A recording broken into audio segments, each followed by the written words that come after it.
Salutations everybody, it is Matty here today, and I spent my entire weekend playing Red Dead Redemption 2 like I imagine a lot of other gamers did. Now before I get into my opinions on this title, which is pretty obvious based off the title of the video, I want to preface all this with my backstory on the excitement levels of Red Dead Redemption 2, because I was in the crowd of folks that was surrounded by friends and fellow creators who were off the walls excited for this game, and I totally get why, because some of them really loved Red Dead Redemption 1, it's Rockstar, the next big game from them, it all makes sense, I get why they're excited, but for me, my excitement levels didn't really hit their peak until the final week before the game launched and we got that launch trailer, and it hit me like, wow, we're actually going to get our hands on this game. Boy, folks were not kidding when they said that there was a astute level of detail in this game. For me, the first point I recognized it was when I was passing a ravine and Arthur, mid-conversation, just leans over his horse, kind of glances down to see just how deep it goes,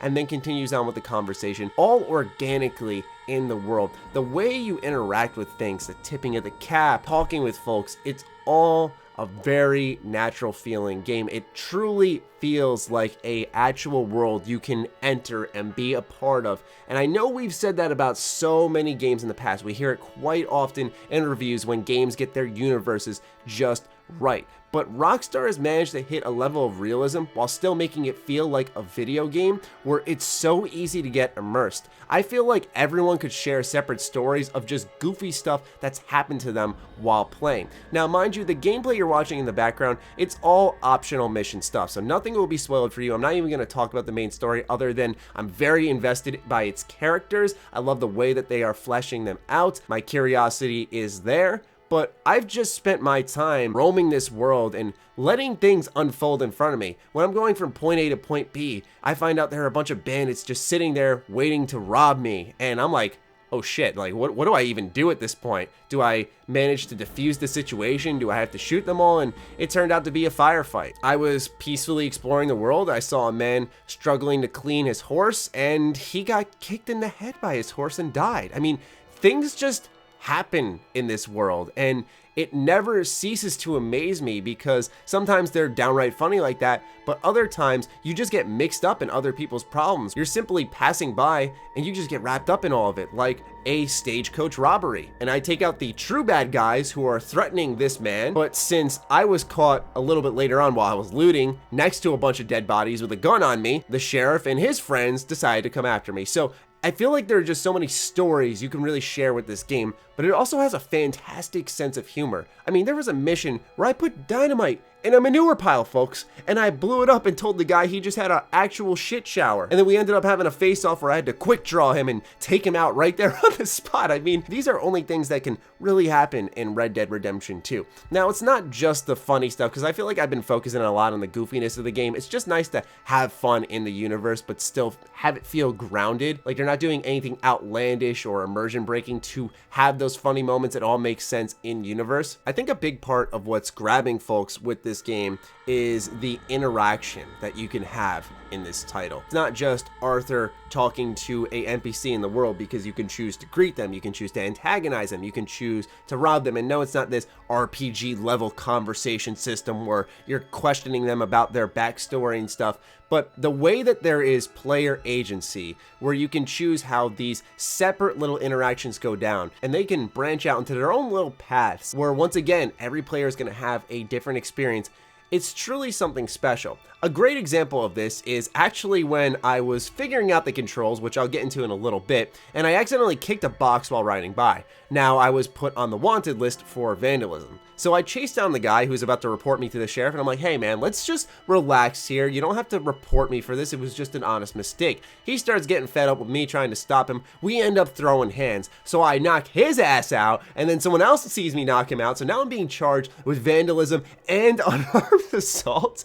And so now I have to chase down the next guy. I'm trying to convince him. I knock him out because I'm like, yo, I don't want to be reported. Please don't do this. And then the sheriff shows up, and I'm like, this is my last chance. I really don't have much money on me. I think I only had like $10 at this point in the game. I really don't want the sheriff to take the rest of that. So I try to diffuse the situation once more, like, hey man, look, this is a big misunderstanding. And he just told me, leave town. He said, turn around and walk. And you could see people stopping and watching as this sheriff had his gun drawn, and he was walking me out of the town. And once I left the town, my wanted meter started going down, and everyone kind of continued life because the outlaw, the person causing trouble, myself, had been removed and peace had returned. It was a really interesting situation there. I'm also very impressed by the mission variety, the customization, especially for the time period the game's set in.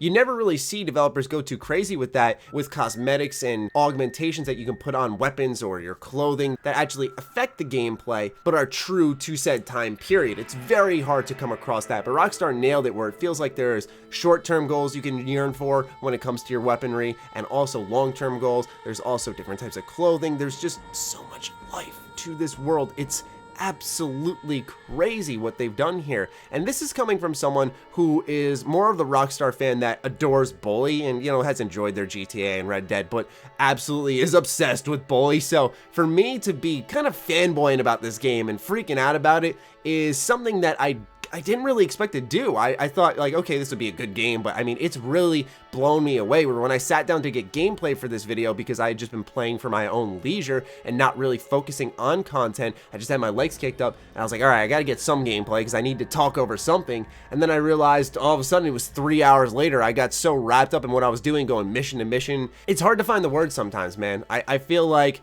this is one game that will universally be agreed upon that, okay, there are a lot of positive changes here, a lot of things that are going to set the bar higher for the industry, and it will have a positive impact. Now, it isn't perfect because there is one issue I've really honed in on with the title, and it's its controls. I mean, there's just so many to go through. It's definitely not the type of game that you can just walk away from, play something else for like a week, and then hop back into and expect to remember everything. It's like if you slightly tap a D-pad, it does something, versus if you hold it. There's button combinations for everything where you can pat your horse while you're riding it, try to calm it down that way in case like gunfire scares it, and I already forgot how to do that. Inventory management can be a little confusing because you have to take stuff from your horse's inventory, put it on your back. It's all immersion based stuff. I don't think it's too high of a level of realism like something along the lines of Kingdom Come Deliverance, where that kind of intrudes on the player's experience. But overall, these systems, all these controls, they're not the worst thing in the world. I don't think they're as sluggish as everyone makes them out to be, but they certainly are hard to get used to, and they can get in the way at times. And as someone who is, I'd say, pretty good at shooters, struggled at times to really get used to how the weapons flowed in this title, where sometimes you'd press the trigger to shoot, and then you have to press it again to cock your weapon one more time and ready it to fire, which makes sense, but it's just that slight adjustment that I think may catch some players off guard. The controls are something that also takes a bit to learn. I'm about 15 hours into the game as I record this, and quite honestly, I'm still getting the hang of it, where it's not a title like Spider-Man, where the controls were very fluid, very intuitive, and almost as soon as you picked up the controller, you felt like a master of the game. Now, it's different between these two games, of course. One's a superhero game where you kind of want to feel the power. The other one's designed to be more realistic, immerse you in the universe, and I don't think that means you have to have the mobility of a slug, but I think there are going to be more weighty controls tied to that type of game because it's something the player feels and becomes a part of. It ties them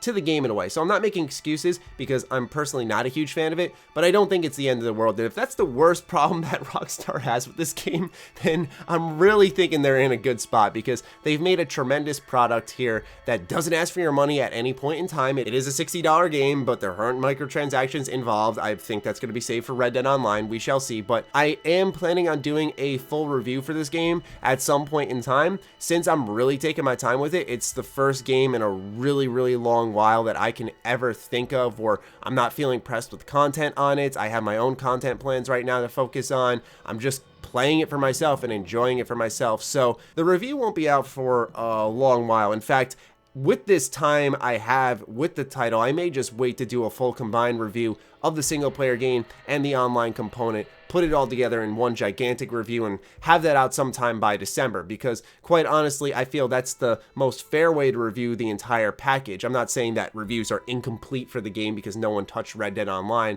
but the single player part seems excellent. I want to see what this entire package is like. So it's great to actually have a game like this as a content creator that I can just dive into and not worry about content. I mean, that's unheard of for me. I'm usually trying to make videos about everything, but I just don't feel like Red Dead was a big sync with my channel. I mean, who knows? Maybe I'll eat my words and I'll start making a ton of Red Dead videos and they'll do well and all that stuff. But right now, I'm just enjoying my time with the title and playing it as a gamer, not a creator. And that's something truly special. And it doesn't affect how I feel about the game, but it's just really nice to have something to play for myself. It's something I usually exclusively feel with my JRPGs because I know I don't make many videos on those. I'm going to be working on doing that more often from now on, but normally when I play JRPGs, it's like that almost escapism, like, all right, this is just a game for me. Same thing is being felt here, but it's a Western title. So anyway, I've rambled long enough. Red Dead Redemption 2 is fantastic. I'm sure you've already decided whether or not you're going to purchase the game, but if you haven't, yeah, you should definitely look into it, watch reviews from other creators who have actually completed the game. But my initial impressions are just, wow, this game is really fun. I think it's so much fun. That's the best way to put it. I'll stop right there. I'd love to hear from you guys in the comments down below. Do fire away, ladies and gentlemen. Other than that, follow me on Twitter, like me on Facebook. Those links are in the description down below, along with my Patreon. Do consider supporting that as it fuels all the content I create here. Stay sexy, stay active. I love you all. Peace.